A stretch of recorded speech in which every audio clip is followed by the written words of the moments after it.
Muito obrigado.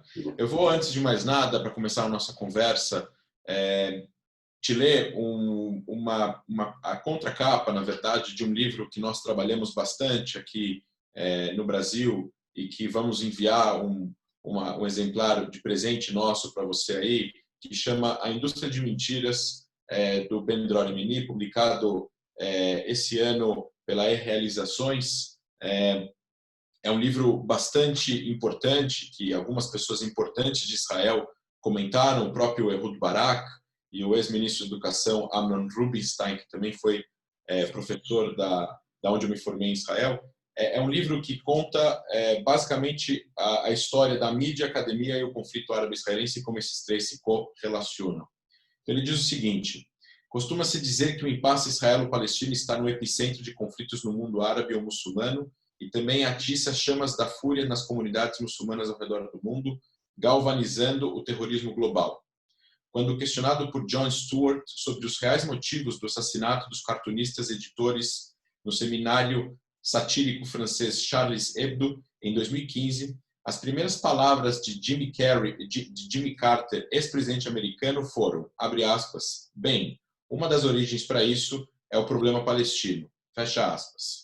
Não há como negar que o conflito árabe-israelense causou muito sofrimento a todos os lados, inclusive entre os árabes palestinos que não foram deslocados ou palestinos que foram deslocados ou perderam suas vidas. Não há dúvidas de que a experiência de ser desraigado, de ser refugiado de uma catástrofe ou da Nakba é a experiência formativa do conflito do ponto de vista palestino. O sionismo também é o produto de muitos séculos de exílio e perseguição judaica, de falta de moradia, de pogroms e, em última análise, de um genocídio. Mas quando as narrativas subjetivas se chocam de forma irreconciliável, é imperativo que as pessoas comuns, que desejam ver a paz, mantenham o controle dos fatos históricos objetivos. Israel nunca realizou um genocídio, nem em intenção e nem de fato. O número de baixas do conflito árabe-israelense em geral e do israelense-palestino especificamente está entre os mais baixos da história desses conflitos. Israel nunca instituiu o apartheid e nada desse tipo jamais existiu. Evidência do apartheid, entre aspas, é o principal produto da propagação de mentiras. A indústria de mentira criou uma das maiores fraudes das últimas décadas, uma fraude de proporções históricas, até mesmo épicas. No entanto, a fraude não foi criada por propagandistas profissionais. O que é estarrecedor é que não se origina de pessoas comuns, mas de membros da academia, da mídia, parte dela, e de organizações de direitos humanos, parte dela. Muitos deles são pessoas decentes e bem informadas e intencionadas que querem um mundo melhor, mas isso não diminui a gravidade da fraude, só aumenta nossa dificuldade de lidar com ela. A mentira é vitoriosa. Essa fraude faz com que as pessoas acreditem que o Estado de Israel é um dos países mais perigosos para a paz mundial, segundo as pesquisas de opinião em todo o mundo. A grande fraude do Ocidente consagra não apenas no jornalismo e nas academias, mas também em importantes instituições globais, como o Conselho de Direitos Humanos da ONU, opera em conjunto numa campanha paralela de incitação e inimizade contra judeus e Israel no mundo inteiro. Assim, uma coalizão de forças emergiu, uma coalizão aterrorizante e perigosa que não tem relação com os direitos humanos e nenhuma relação com o Tikkun Olam, que é, no caso, fazer melhor ao mundo, que é um preceito judaico. O que você acha dessa introdução desse livro? Você concorda que existe um problema grave no século XXI na imagem de Israel dentro da academia e dentro da mídia, ou pelo menos parte dela? Olha, eu começaria por dizer que existe um problema de imagem, como você disse, relativamente aos judeus, que não é de agora. Ou seja, ao longo da civilização ocidental, sobretudo da civilização ocidental, a forma como os judeus foram sendo interpretados ou entendidos sempre trouxe problemas de imagem. Ou porque os judeus eram responsáveis pela morte de Jesus, ou porque os judeus se recusavam a integrar-se nas sociedades de acolhimento, ou porque os judeus foram os assassinos do czar Alexandre II, ou porque os judeus, na realidade, corrompiam a pureza de uma raça em particular, ou porque os judeus invadiram a Palestina otomana e tomaram as terras e expulsaram os palestinos. Ou seja, ao longo dos séculos, os judeus sempre tiveram problemas de imagem. E porquê é que eu estou a sublinhar a palavra judeus? Porque o problema relativamente a Israel não pode ser entendido se nós nos esquecermos que existem judeus lá. Esta é a primeira coisa que eu acho que é preciso dizer. Por um motivo, até um motivo que é facilmente comprovável do ponto de vista empírico. Existem no globo, existem, por exemplo, agora na China, o caso da minoria uigur, existem muçulmanos que têm problemas de violência e de injustiça. E eu não vejo, relativamente a estes grupos, o mesmo tipo de preocupação, quase de preocupação obsessiva, que existe relativamente à situação em que vivem os palestinos num território minúsculo no Oriente Médio.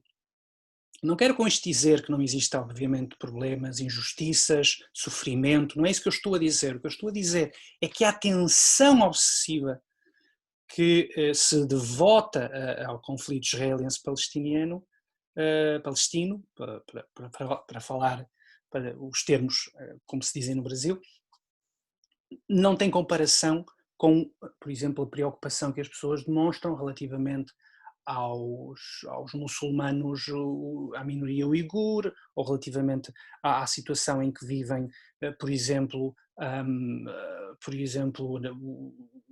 as povoações na Chechênia. Ou seja, estes conflitos não fazem parte do radar, faz parte de Israel. Porquê?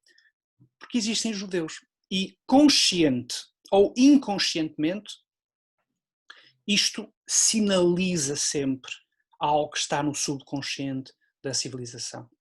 Esta seria a minha primeira explicação. Porquê é que o conflito israelense-palestino tem tanta atenção mediática? Tem tanta atenção mediática porque existem judeus lá.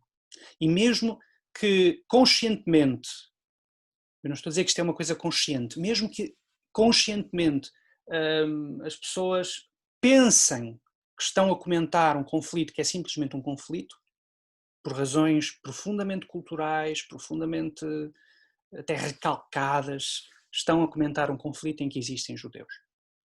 Em segundo lugar, eu diria que a situação de cobertura do conflito israelense-palestino, do conflito israelense-palestino, é em grande medida fruto da ignorância histórica. Ou seja, e por um motivo, é que a história do conflito é uma história extraordinariamente complexa. É muito difícil entender,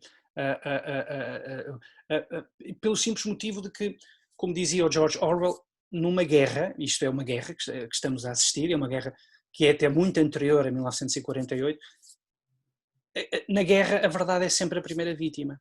E neste caso, no caso da conflitualidade entre judeus e árabes, existem mentiras de ambas as partes.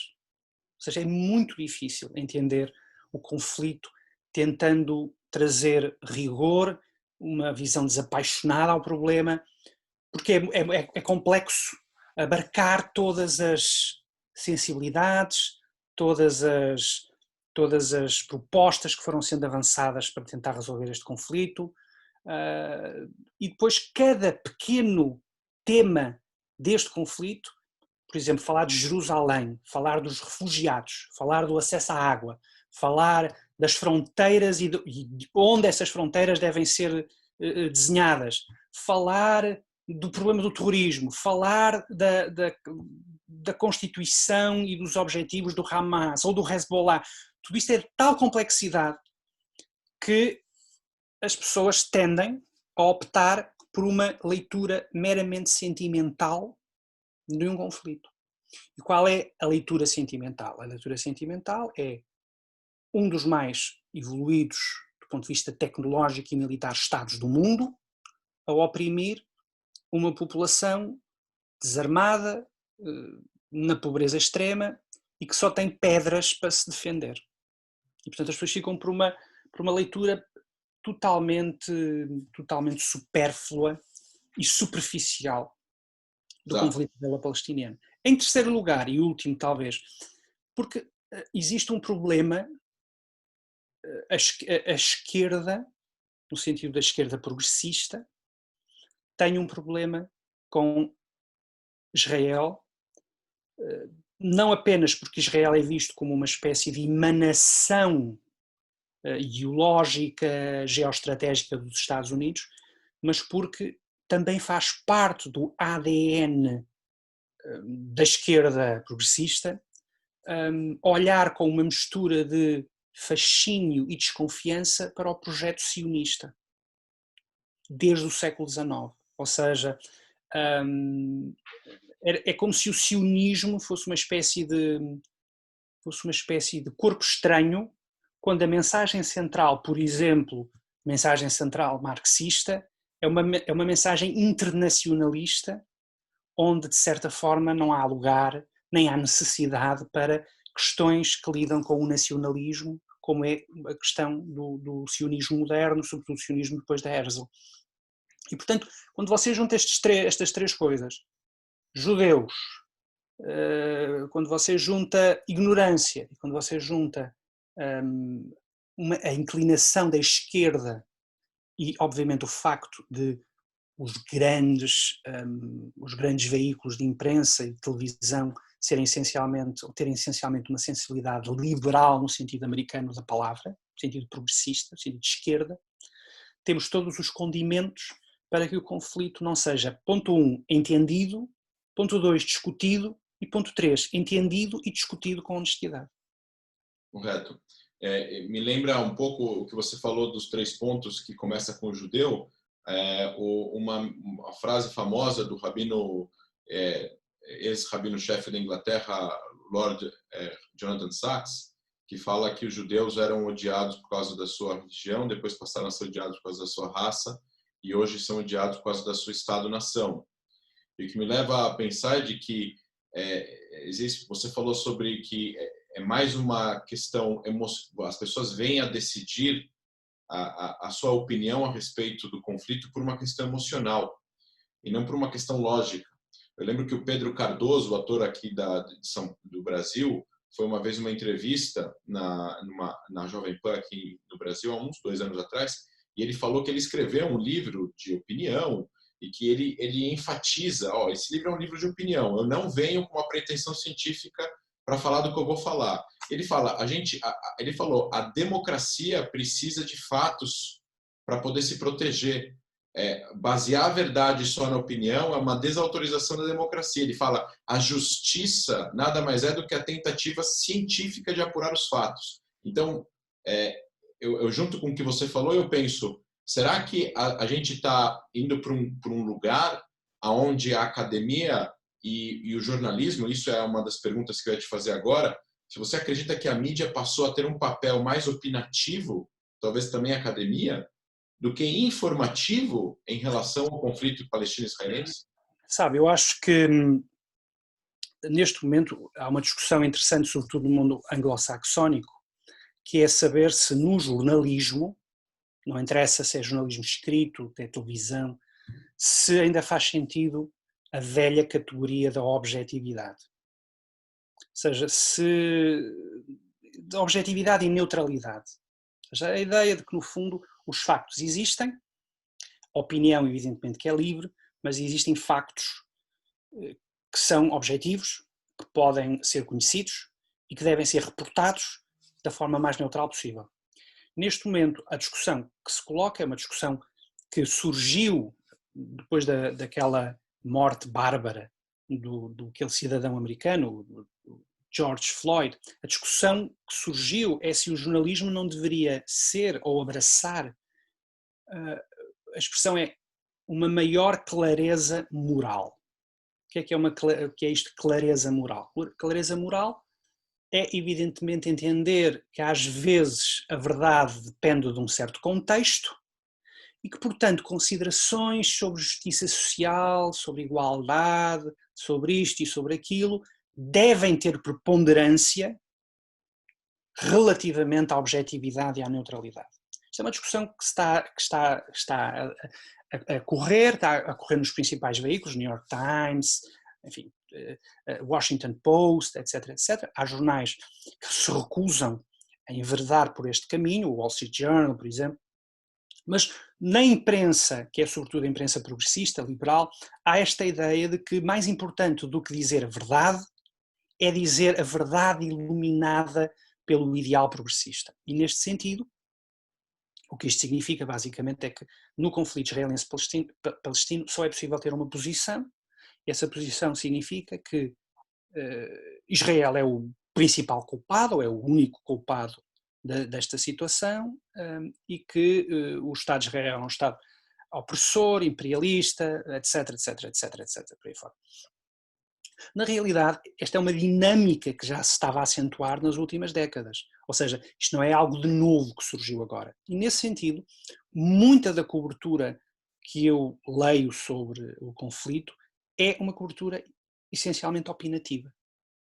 Ou seja, em que a escolha de certos ângulos de análise, a escolha de certos dados, a escolha de certas informações procura essencialmente cumprir uma narrativa. Isto parece-me empobrecedor do ponto de vista do debate público, mas parece-me sobretudo que é um péssimo contributo para que se chegue a uma qualquer solução de paz, que para mim, apesar de tudo, continua a passar pela existência de dois Estados soberanos, com fronteiras seguras e reconhecidas. Mas a forma, sobretudo nos últimos anos, a forma como o conflito tem sido retratado, em que há uma claríssima preferência pelo paradigma do Estado binacional. Uma coisa é muito curiosa, aliás, esta tendência começou numa célebre carta que o Tony Judd escreveu no New York Review of Books, em que ele basicamente afirma por que motivo só é possível aceitar um Estado binacional. Qualquer outra opção é uma opção. O paradigma dos dois Estados isso é um absurdo. O paradigma jordano-palestiniano, enfim, várias vezes ao longo da história se discutiu este paradigma também, é outro absurdo, portanto só pode haver um Estado binacional. Ou seja, como se as experiências passadas na Checoslováquia, na Jugoslávia, no Líbano, por exemplo, não fossem experiências que nos deveriam alertar para o erro de um Estado binacional. E, portanto, o Iraque, o Afeganistão. O Iraque, o Afeganistão, etc. É possível ir por aí fora. E, portanto, a narrativa do Estado binacional tem sido a narrativa preferencial dos últimos anos. Isto, basicamente, que pode ser apresentado como uma questão de opinião, enfim, opinião como outra qualquer, na realidade é muitas vezes apresentada como a única versão possível para resolver o conflito. E isto é empobrecedor porque, evidentemente, quando se afirma que só existe uma solução para o conflito, isto significa basicamente que todos aqueles que discordam desta solução ou agem por má fé, ou por racismo, ou por instintos de violência, ou por isto ou por aquilo. E, portanto, neste momento a discussão está assim. Exato. E na verdade, eu até poderia fazer uma segunda conclusão, de que o fato de alguns atores do conflito entenderem isso e entenderem esse papel mais opinativo, ou um opinativo ou informativo baseado nessa moral mais progressista / estar do lado do mais fraco e por aí vai. Eu lembro claramente como isso foi feito, e claramente assim, era muito fácil ver e identificar isso. Lembrem, ano passado, os protestos na fronteira com Israel e a faixa de Gaza, perpetuados pelo Hamas, né? Existiam provas contundentes, vídeos, panfletos, fotos, mensagens, anúncios nos mídias sociais, que quem estava bancando esses protestos era o Hamas. Tinham vídeos de dentro das crianças indo junto com as famílias e as pessoas do Hamas indo e falando no microfone e fazendo gritos de guerra, etc, etc. E esses protestos, eles estavam claramente com a intenção de criar uma cortina de fumaça para fazer com que Israel, para que fossem vistos pela mídia internacional como protestos pacíficos, quando na verdade aquilo era um protesto que começou por causa da transferência da embaixada dos Estados Unidos para Jerusalém, né? E no final das contas, as pessoas do Hamas que estavam infiltradas dentro das milhares de pessoas que estavam indo até a fronteira, que estavam sendo pagas pelo Hamas, tentaram entrar em Israel. E aí elas foram ou mortas ou presas pelo exército israelense. E o que era noticiado na mídia era protestos pacíficos na fronteira causam morte. Inclusive o próprio Hamas assumiu as mortes e, é incrível, essas informações mais internas saem na mídia israelense e não saem mais em outros lugares. Então, o papel de, na verdade, informar está desinformando e não está criando um ambiente de que as pessoas sejam a favor da solução pacífica. Elas acabam sendo a favor de soluções que não vão trazer a paz, como você mesmo citou, né? Iugoslávia, enfim, qualquer situação que trouxe um Estado dentro de uma região de 2 ou 3 ou 10 ou 20 povos diferentes. E aí vem a segunda pergunta que eu ia te fazer. Movimentos que querem o fim de Israel, como o movimento de boicote, o Hamas, Jihad Islâmica, o Hezbollah, que são contra a solução negociada,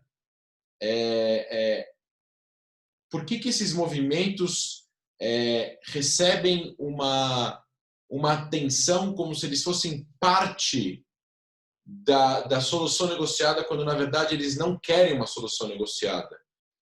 Porque indiretamente eles vão ter que aceitar Israel se existir uma solução negociada, né? Se existir uma solução de 2 estados, automaticamente o que vai ser do outro lado da fronteira vai ser Israel. Então, se tiver um acordo, indiretamente ou diretamente, todo mundo vai ter que aceitar os dois, inclusive o Hamas e o BDS. Você acha que é por isso que eles não querem uma solução negociada? Você acha que essas pessoas que você falou que querem um Estado binacional, elas querem um Estado binacional porque elas não querem aceitar a existência de um Estado judeu?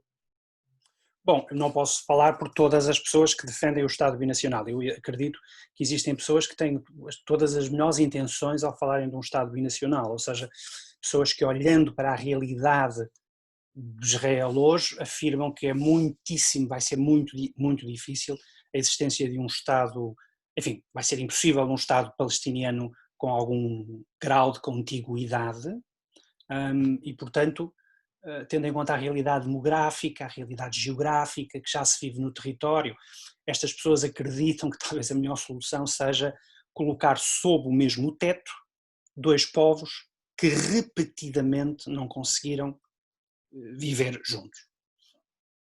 Agora, existe, como você disse, uma parte daqueles que defendem um Estado binacional, porque evidentemente que eles sabem que um Estado binacional, até pela natural evolução demográfica, significa apenas a existência de um único Estado, e é um Estado palestiniano.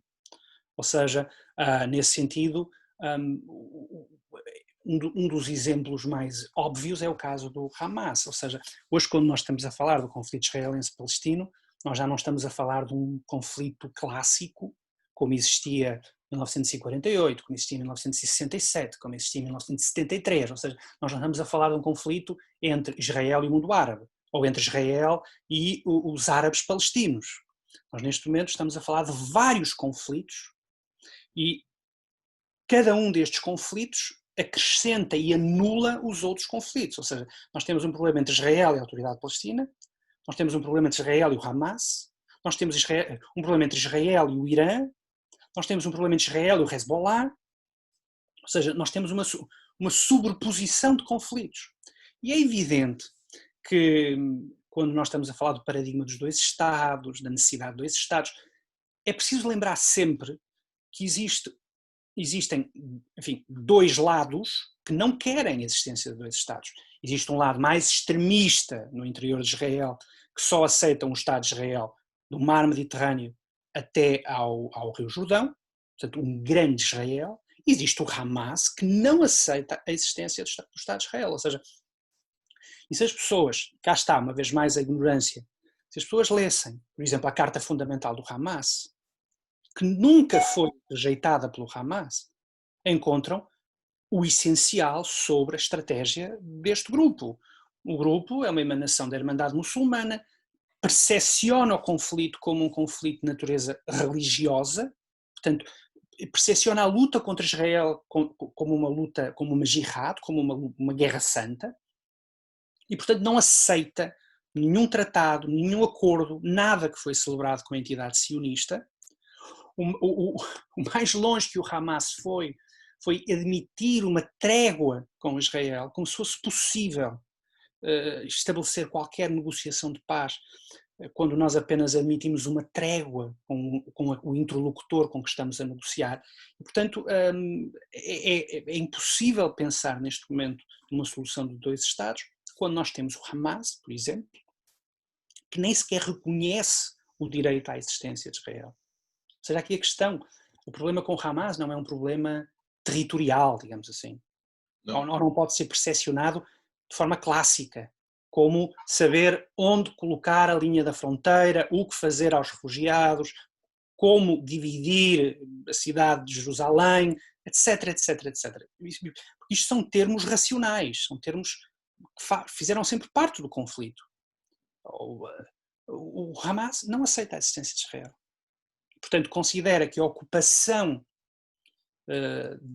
da Palestina é toda ela uma ocupação sacrílega de solo sagrado que foi entregue pelo profeta aos muçulmanos e, portanto, Israel será sempre uma ocupação, ou seja, enquanto que para muitos críticos de Israel a verdadeira ocupação é, por exemplo, a construção de assentamentos, para o Hamas a ocupação é tudo, é todo Israel. Aliás, se não estou enganado, o Hamas apenas admite que num Estado palestiniano fiquem apenas os judeus que existiam e que já viviam neste território, durante o período otomano, anteriormente a 1881, ou seja, anteriormente à primeira imigração, primeira vaga migratória. Portanto, não é possível negociar assim. E não é possível chegar a nenhum acordo de paz. O que, na verdade, muitas pessoas falam é que, mesmo muitos críticos, na verdade, do atual processo de paz, é de que o processo de paz, pelo menos pela parte mais progressista do campo político, tanto israelense como americano, é de que eles tentam negociar com uma perspectiva ocidental de assinamento do que a gente chama de internacionalismo, né, de organizações internacionais, mecanismos internacionais, acordos internacionais, e implicar esse tipo de ferramenta para grupos ou até para governos que a sua essência ela não é essa. Eles não acreditam nisso e que, na verdade, isso não vai trazer a segurança que Israel precisa. E é por isso que existe um certo impasse em relação a esses 2 lados, né? Porque se vai assinar um acordo com o Hamas, daqui a 20 anos o Hamas decide romper o acordo, eles rompem o acordo e continuam. Sabe, é muito difícil haver um entendimento com o Hamas quando o Hamas nem sequer se entende com a autoridade palestina. Ou seja, aqui a questão não é que o Hamas não se entende com Israel, o Hamas não se entende com os seus irmãos palestinos. Exato. Ou seja, o Hamas e a autoridade palestina têm estado numa espécie de guerra quente e guerra fria desde praticamente a vitória do Hamas em Gaza. Ou momentos de quase guerra civil intra-palestiniana, em que foi preciso Israel ter que atuar para evitar que os palestinos se matassem. Exato. Ou seja, e portanto é muito difícil, ou seja, quando se fala qual é o interlocutor palestino para Israel. Muito bem, Mahmoud Abbas, mas que autoridade tem Mahmoud Abbas entre os palestinos? Ou dentro da faixa de Gaza. Voltando agora para o tema da existência de Israel, você escreveu um artigo na Folha de São Paulo para que serve Israel, alguns anos atrás, e você fala que Israel foi a solução para que os judeus parassem de ser, abre aspas, corcundas. Eu achei muito interessante esse artigo, que você fala bastante do fato da emancipação judaica, da importância de Israel, no subconsciente do sentimento de pertencer que o judeu tinha na Europa, após o Iluminismo, mas antes da criação do Estado de Israel, dentro das sociedades europeias, em sua maioria bastante antissemitas, em grande parte, né? E o que aconteceu com esse sentimento pós criação do Estado de Israel? Se você puder, queria que você desenvolvesse um pouco esse sentimento do judeu corcunda europeu.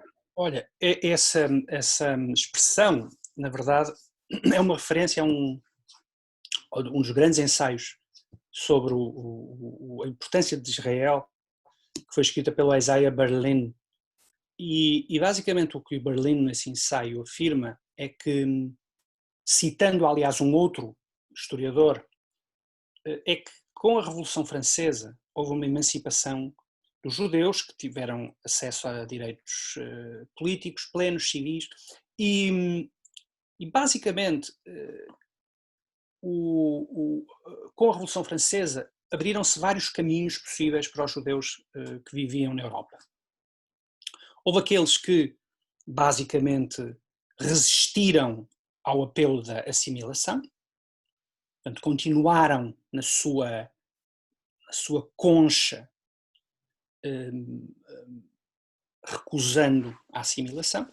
Existiram aqueles que conseguiram assimilar-se de forma tão perfeita que basicamente eles perderam-se na paisagem da Europa do século XVIII. E depois existiram aqueles que nem resistiram nem se perderam. Basicamente passaram a viver a condição judaica com enorme desconforto. E é aí que o Isaiah Berlin utiliza a metáfora da corcunda, ou seja, o que ele diz é que, no fundo, esses judeus lidavam com a sua identidade judaica como se tivessem uma corcunda. Havia aqueles judeus que, basicamente, tinham vergonha da corcunda, escondiam a corcunda. Se alguém fizesse alguma referência à corcunda, eles tentavam mudar de assunto. Depois existia aqueles que exibiam a corcunda, que tentavam em todas as circunstâncias fazer referências a esse assunto. O que é que o Isaiah Berlin está a dizer? O que ele está a dizer é que, escondendo a corcunda, ou exibindo a corcunda, isso significa que os judeus, e o Isaiah Berlin era um judeu, significa que os judeus viviam desconfortavelmente essa condição. E porquê é que viviam desconfortavelmente? Porque não tinham uma terra que pudessem chamar sua, onde pudessem viver entre iguais.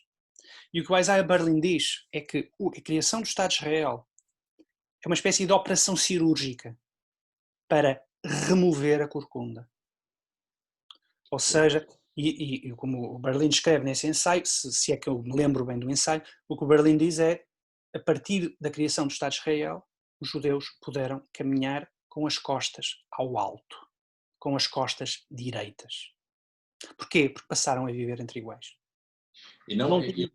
Eu até arriscaria que os judeus passaram a viver com as costas eretas em Israel, e até mesmo aqueles judeus que decidiram por não emigrar para Israel, exatamente, nos 4 cantos do mundo, também corrigiram as suas costas. Exatamente, e esse é o fim do ensaio do Isaiah Berlin, ou seja, isto foi importante não apenas para os judeus que foram viver para Israel, mas para aqueles que pura e simplesmente disseram, a minha vida é aqui, mas eu sei que terei sempre,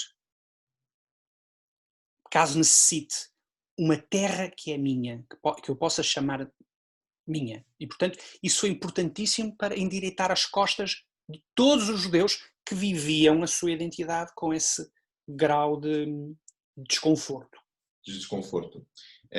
Eu queria eu acho extremamente interessante, eu até recomendo que todos vocês que estão escutando a gente agora procurem no Google Para que serve Israel, é um artigo que o João Pereira Coutinho escreveu para a Folha de São Paulo, se não me engano foi no aniversário de 70 anos de Israel, né?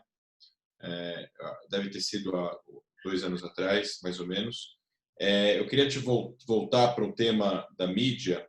Eu queria te trazer uma pergunta interessante. Desde a segunda intifada, muitos veículos da grande imprensa internacional passaram a evitar a utilização do termo terrorista para designar ataques contra civis israelenses.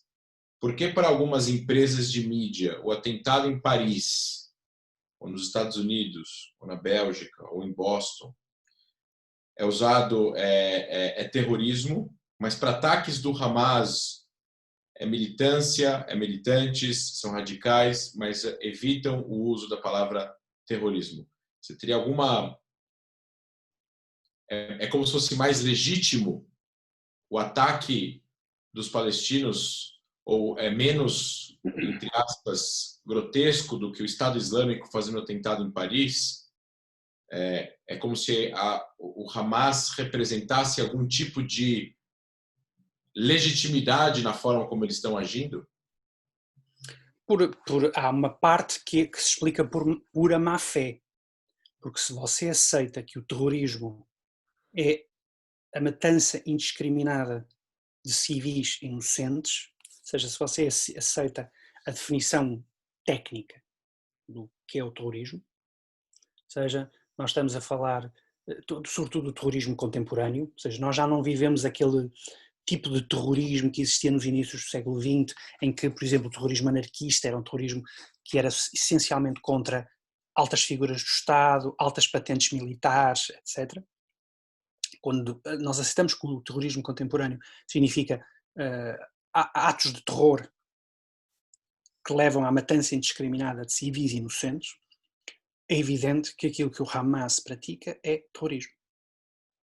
Claro que nas discussões que normalmente se têm sobre o comportamento do Hamas, aquilo que se escreve imediatamente é que, por parte de Israel, aquilo que Israel faz quando retalia contra os ataques do Hamas também é terrorismo. Isto só pode ser dito por má fé. Pelo simples motivo de que, ponto 1, é evidente que as retaliações de Israel provocam baixas civis. Mas, ponto 2, existe uma grande diferença.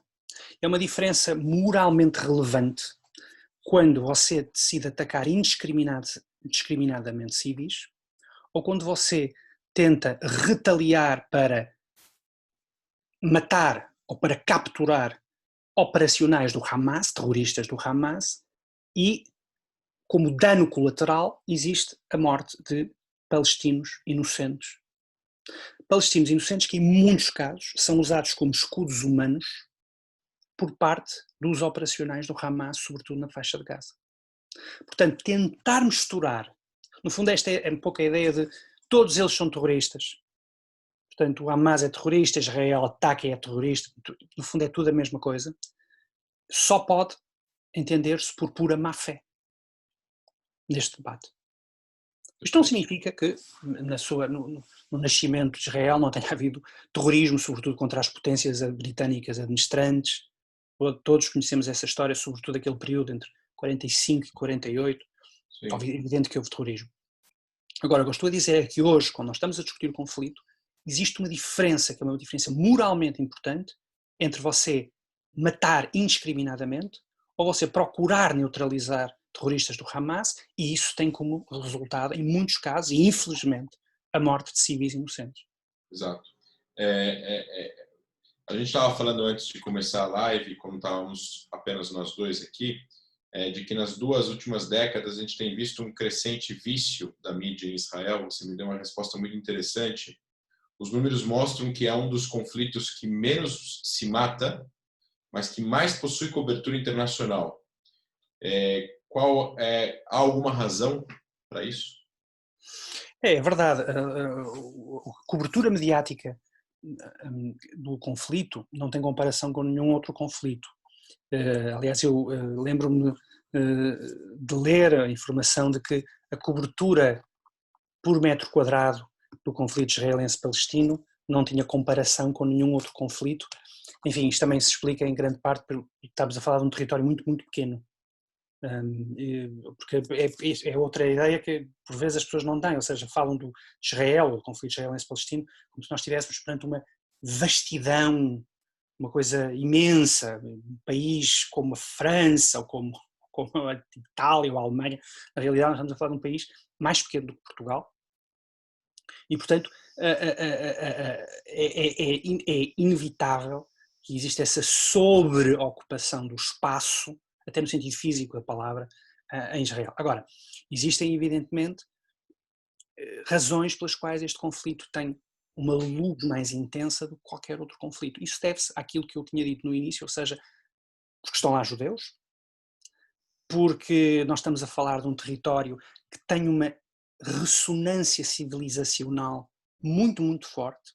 Estamos a falar de Jerusalém, basicamente, ou seja, Jerusalém é, por assim dizer, a cidade mais importante do ponto de vista religioso, do ponto de vista cultural, do ponto de vista histórico, e portanto nós estamos a falar de um território que é um território que tem toda essa ressonância histórica e cultural, e portanto aquilo que se passa na Terra Santa tem uma importância muitíssimo, muitíssimo maior, e depois porque, evidentemente, também, como tinha dito no início, nós estamos a falar de um conflito em que existe uma claríssima preferência por parte da esmagadora maioria da mídia, porque também a esmagadora maioria da imprensa, das televisões, tem uma agenda que é mais liberal, mais progressista e, portanto, mais propensa a apoiar o lado palestino.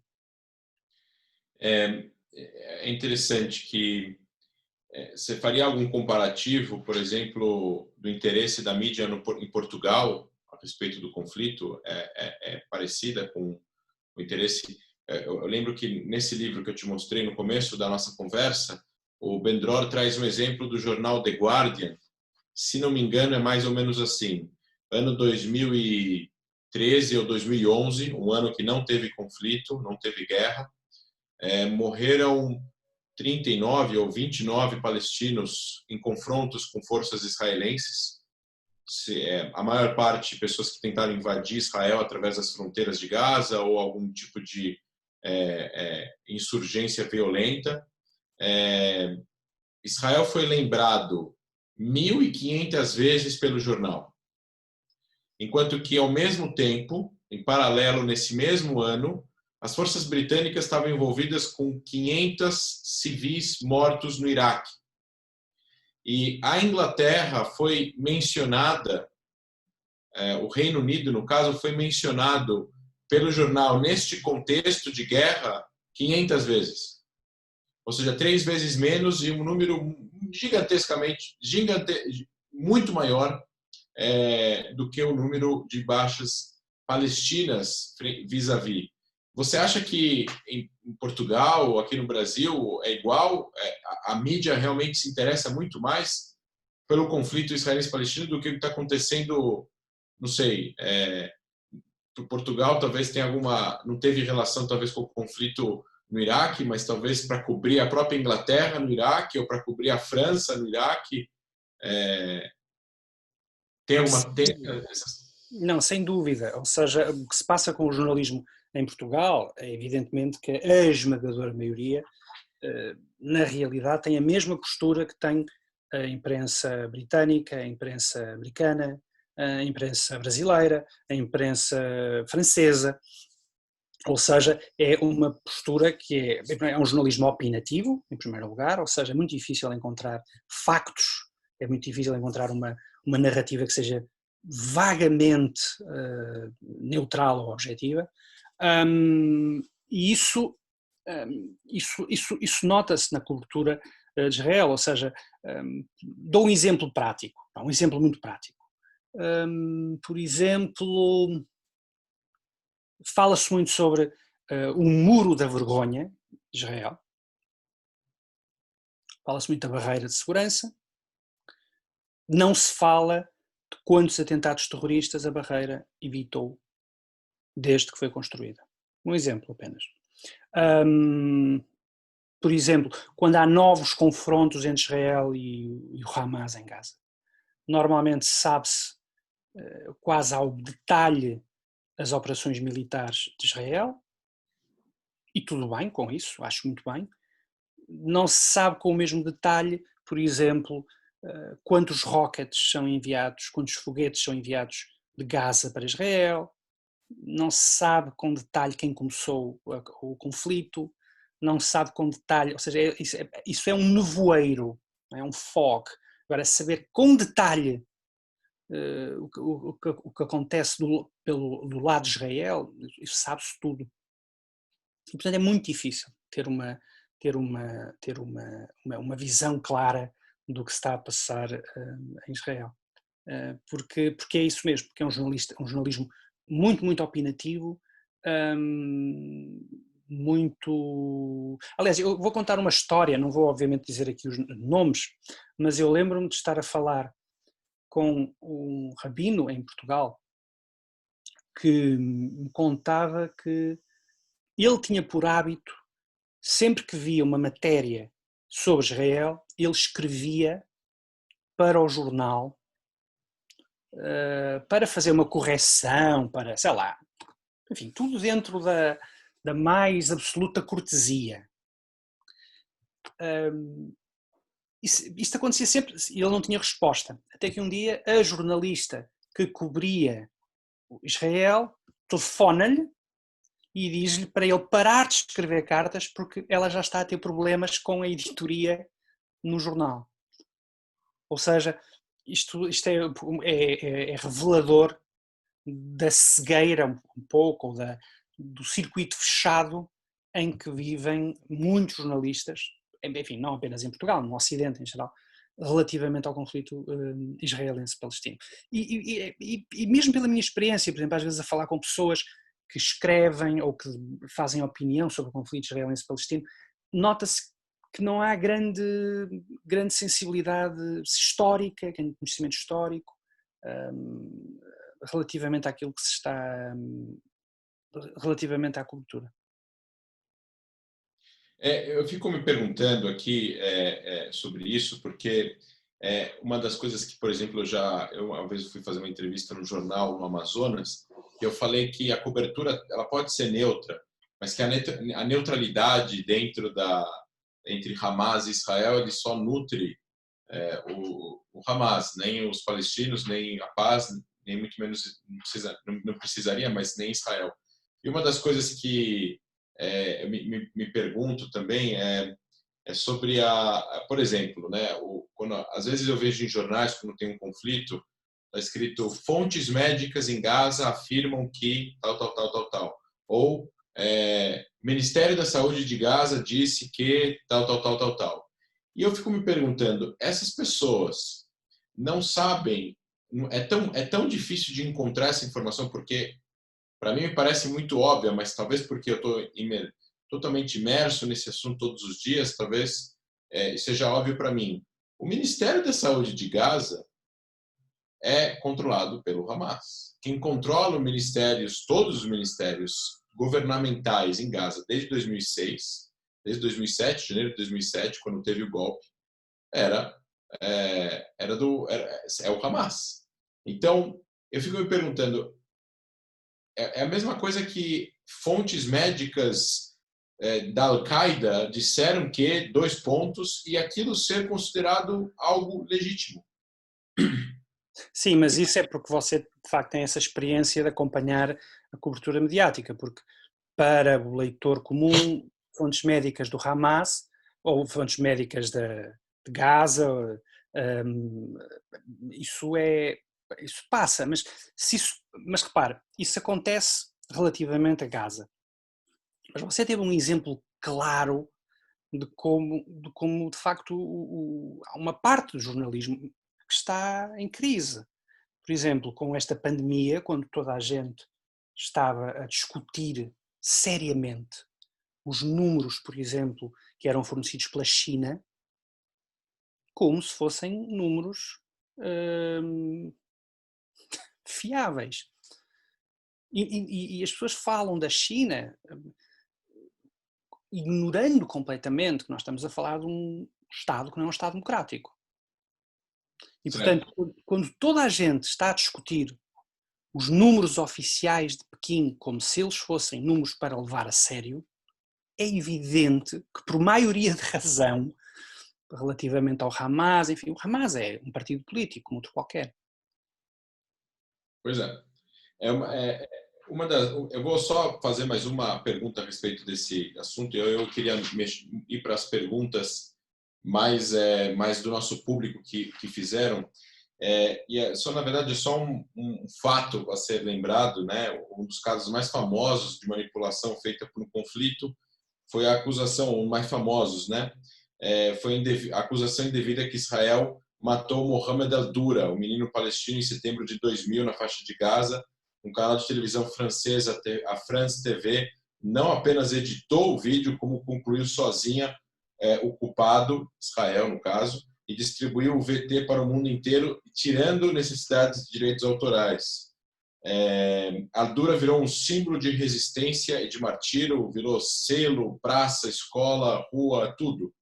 E por que você acha que isso acontece com canais de televisão de países democráticos que, na prática, compartilham os valores que Israel protege? Afinal, a França é um país amigo de Israel e tem um sistema e uma sociedade mais parecida com a israelense, no compartilhamento de livre imprensa, de justiça independente, judiciário independente, um sistema constitucional de leis e de liberdades religiosas, etc. E tal. Por que isso é tão? Por que isso vira uma arma tão agressiva a ponto de você inventar uma história como essa? Olha, é preciso relembrar uma coisa muito importante. É que quando nós estamos a falar de França, nós estamos a falar de um país que emancipou os judeus, mas onde existe uma forte tradição antissemita. Nós hoje, quando nós olhamos, por exemplo, aos crimes racistas em França, metade dos crimes racistas são contra judeus. Na totalidade. E é preciso lembrar que os judeus representam, enfim, 2% da população francesa. Ou seja, 1 a 2% da população francesa é vítima da metade dos crimes racistas que acontecem no país. E é preciso lembrar que a França, que é obviamente a pátria da Revolução Francesa, também é a pátria do famoso caso da Dreyfus. Perfeito. E quando nós vamos ver a composição do novo antissemitismo na Europa, e sobretudo quando fazemos zoom sobre a França, encontramos basicamente 3 correntes antissemitas em França. Em primeiro lugar, existe o chamado um antissemitismo clássico da extrema-direita, existe o antissemitismo da extrema-esquerda, existe o antissemitismo com caução islamita. Existem estas 3 correntes fortes na sociedade francesa de hoje. Isto é um problema muito sério, é um problema que está a ser assumido, foi assumido, aliás, pelo presidente Macron. Daí que, por exemplo, as vagas migratórias dos judeus franceses para Israel tenham aumentado nos últimos anos. O autor do livro Bendror Emini, ele fala sobre The Red Green Coalition. Sim. A coalizão verde-vermelha, que é justamente a ligação e essa coalizão nada natural entre a extrema esquerda e islamistas, o Islã militante. Mas esse fenómeno, é possível verificar esse fenómeno na Alemanha também, na Bélgica também, ou seja, estas 3 correntes, há uma parte que é a extrema-direita, que sempre teve uma tradição antissemita, no caso de França, o antissemitismo da extrema-direita é uma tradição vetusta, ou seja, vem do século XIX e foi cultivada por grandes autores da extrema-direita francesa, Barrès, Maurras, todos estes grandes autores da direita reacionária francesa, da extrema-direita.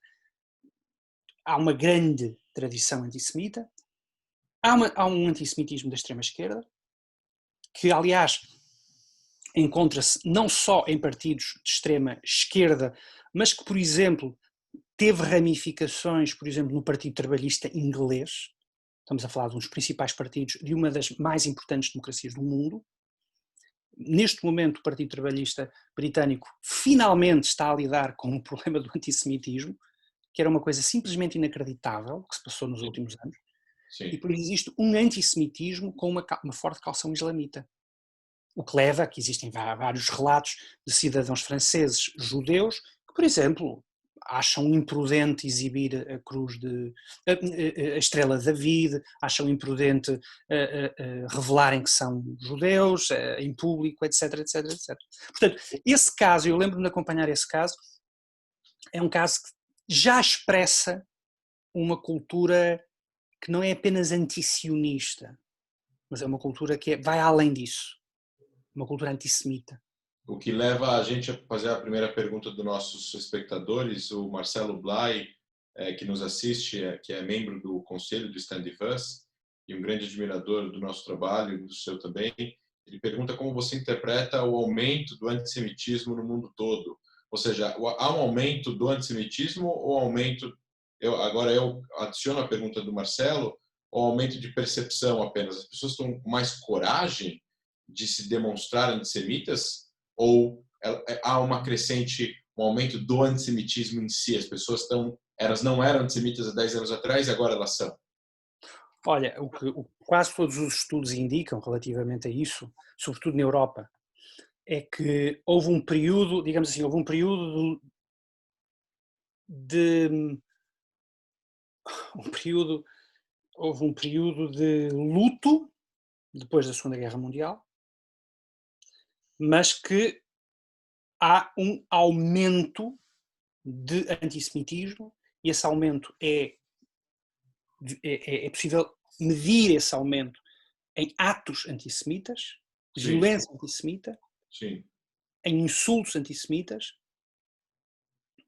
e em quase todos os inquéritos que são feitos, em que se utilizam aquelas perguntas clássicas do antissemitismo clássico, por exemplo, os judeus dominam o mundo, os judeus têm planos para dominar o mundo, que parecem perguntas cheias dos protocolos dos sábios do Sião. Quando nós fazemos esse tipo de perguntas, há um aumento nas respostas, ou seja, há uma maior expressão de antissemitismo, a ideia de que os judeus no fundo só se interessam por dinheiro, eles dominam a finança internacional, eles querem dominar o mundo, querem subverter os regimes democráticos, etc, etc. Que são no fundo, são dogmas que são recorrentes ao longo dos diferentes séculos. Ou seja, e neste momento, passadas várias décadas sobre o Holocausto, o que se está a ver é que há uma espécie de maior liberdade para expressar este tipo de opiniões. E isso é preocupante, e sobretudo quando nós vemos quais são os países onde existe essa subida dramática. Nós estamos a falar a Polónia, os países de leste em geral, a Alemanha e a França. Perfeito. Eu tenho uma pergunta de um jovem aqui, ele pergunta o que você sugere para um aluno que faz graduação, já que o senhor é professor, em uma universidade pública brasileira e deseja aprender do conflito entre israelenses e palestinos de uma maneira racional. Ou seja, é possível, sendo um aluno de uma universidade pública brasileira, aprender sobre o conflito de forma racional e não enviesada? Eu não sou capaz de dar uma resposta sobre a realidade universitária brasileira porque conheço-a muito mal. Eu diria que se esse jovem deseja estudar não apenas o conflito, mas deseja estudar ciência política, o meu convite, mas é evidente que sou parte interessada, o meu convite é que ele estude em Portugal, na Universidade Católica Portuguesa. Perfeito.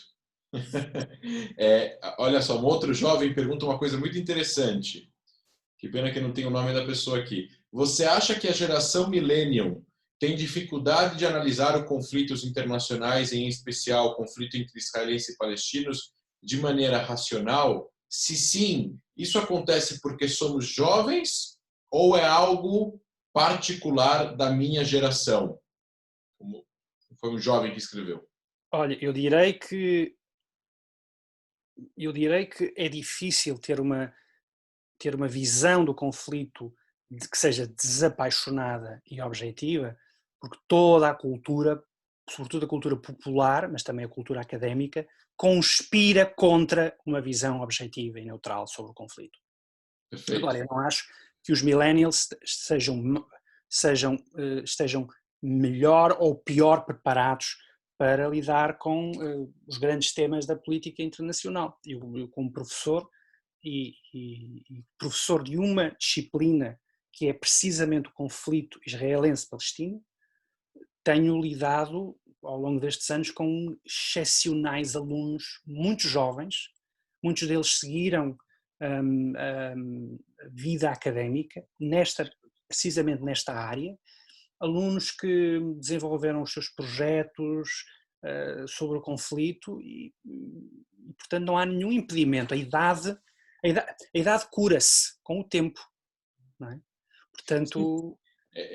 Um outro jovem pergunta exatamente isso. Ele pergunta que em aulas de universidades, uma das coisas que aprendemos é que todos os pontos de vista são à vista de um ponto, no sentido de que os terroristas de um podem ser considerados a luta de libertação nacional de outros. Portanto, impossível definir o que é terrorismo. Você concorda com essa ideia? Não concordo com essa ideia. Para voltar à conversa que estávamos a ter, é perfeitamente possível separar.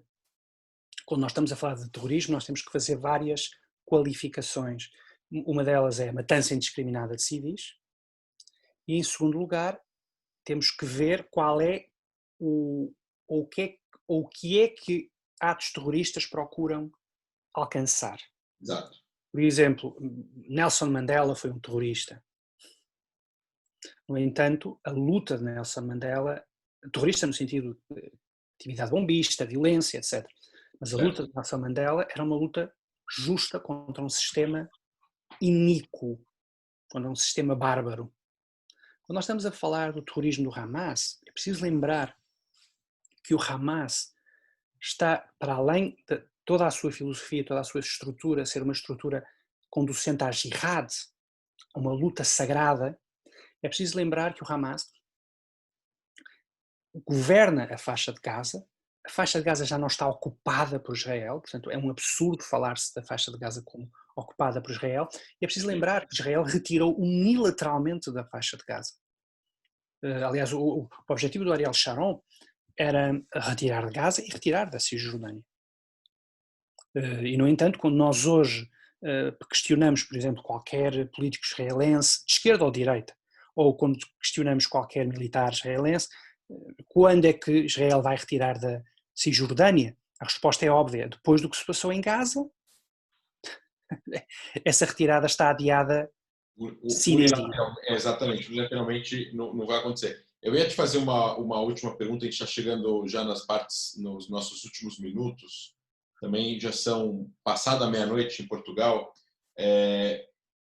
Você escreveu recentemente sobre as eleições, a eleição de Gantz, e as questões que, enfim, toda essa polêmica gigantesca e esse impasse político que Israel se meteu, mais um impasse, né? Então eu ia te fazer uma pergunta, e eu como, enfim, estudioso e muito curioso no processo de paz, eu tenho várias teorias em relação ao processo de paz em si, como ele é, e dentro desse processo de paz que existe, como lidam cada lado com ele. Então eu ia te perguntar, você acha que os governos israelenses e palestino, eu coloco israelenses e palestino porque Israel teve vários governos nos últimos 20 anos e os palestinos têm só um governo nos últimos 20 anos, sendo que o Abbas terminou a sua presidência de 4 anos há 10 anos atrás, né? E continua sendo presidente. Mas só fazendo isso, colocando os pontos nos is, né? Você acha que esses governos israelenses e o governo palestino se acomodaram, entre aspas, com o status quo e preferem o impasse do que a solução que será dura e penosa politicamente para ambos os lados? Acho que sim. Aquilo que nós estamos a presenciar é uma situação de stasis, ou seja, começando pelo lado israelense, neste momento as preocupações de Israel já não são exatamente os palestinos. Ou seja, a situação com os palestinos está mais ou menos congelada. Sim. Israel está bastante mais preocupado com aquilo que se passa com o Irã, com o programa nuclear iraniano, está muitíssimo mais preocupada com as relações de força no próprio Oriente Médio e, portanto, o problema com os palestinos não é um problema. Aliás, basta olhar para qualquer enquete. Sim. Entre os israelenses. As principais preocupações deles são o desemprego, a economia, a segurança pública, etc, etc. Isso, lá no fim vêm os palestinos. Ou seja, nós quase podemos dizer que o problema do conflito com os palestinos é mais um problema da mídia internacional do que propriamente dos próprios israelenses. E do lado do Mahmoud Abbas, enfim, o Mahmoud Abbas, se quisesse um Estado palestiniano, já teria tido um Estado palestiniano. O mesmo para Arafat, ou seja, depois do que se passou em Camp David e depois do que se passou em Anápolis, em que se foi o mais longe possível em termos de fronteiras, em termos de refugiados, aceitando uma compensação muito generosa para os refugiados que regressassem para um Estado palestino e aceitando, ao abrigo de um programa de reunificação familiar, alguns desses refugiados no interior de Israel, o Estatuto de Jerusalém, ou seja, foi-se o mais longe possível e nem assim foi possível um Estado, provavelmente porque as lideranças palestinianas enfim, temeram pela sua vida, temeram por aquilo que poderia acontecer, enfim, basta lembrar. Como aconteceu com o Sadat. Sim, o que aconteceu com o Sadat, portanto, neste momento é uma situação de absoluta paralisia, ou seja, Mahmoud Abbas está preocupado com Hamas, não há nenhum estímulo para novas conversações de paz, porque basicamente toda a gente já sabe qual seria o roteiro. Portanto, o roteiro é muito diferente daquele que tem sido apresentado praticamente há 4 décadas e, portanto, existe uma acomodação da autoridade palestina, existe uma acomodação de Israel e, portanto, neste momento, sem novas caras, sem novas vontades, sem novos projetos, a situação é uma situação de paralisia. Ou o impasse, no caso, né? É um impasse. É um impasse. E esse impasse ele vai em contra a ideia de solução para ambos os lados, né? Israel precisa resolver e os palestinos precisam, de uma certa forma, se eles querem um país para eles, eles precisam também estar dispostos a resolver essa situação. João, eu queria te agradecer imensamente. A gente tem muitos comentários aqui te agradecendo, falando que você é sensacional, que sempre te acompanham na Folha de São Paulo. A Helena, a Alessandra, muitos fãs aqui, a Luciana, a Raya Freida, a Mandela Barata, que mora em Portugal, que já está fazendo convites aqui a nós dois online aqui. Você teve também um grande abraço da Andrea Kogan, do Labo, do Luiz Felipe Pondé, da PUC de São Paulo. Um abraço para ela, um abraço para ela. Queridíssimos nossos aqui também. Enfim, e você tem um forte obrigado e abraço muito honroso de todo o conselho do Stand With Us, da equipe do Stand With Us aqui no Brasil.